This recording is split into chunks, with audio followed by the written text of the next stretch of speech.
Oh, nature. This place gives me a feeling city streets never can. Wordsworth had a few thousand words for it, I believe. The Nevis from Loake.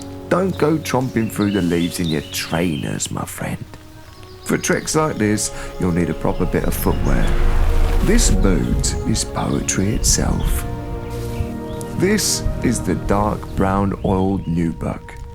Rich, supple, the colour of the soil it came from. There's a black one too if you're feeling less countryside and more city.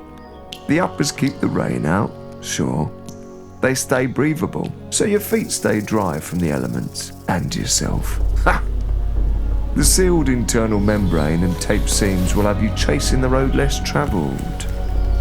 Where green shoots push through the dirt, these boots will answer in kind. Each mark, each crease, a quiet record of where you've been. Classic shape, look at that. Built on the stream last, with a cushioned castle rubber sole. Fits true, sure does. Looks sharp, the sharpest. Makes you want to wander in them. See what the wooded path might bring. Kick a stone. Go on, I bet it thanks you for it. And speaking of pros, the way the gunmetal hooks blend into the boot is, well, it's like a whisper from Mother Nature herself. As if only someone who's wrestled with the wild could make metal feel that natural. It's making me want to write a poem myself. Hang on, let me get some paper and a pen.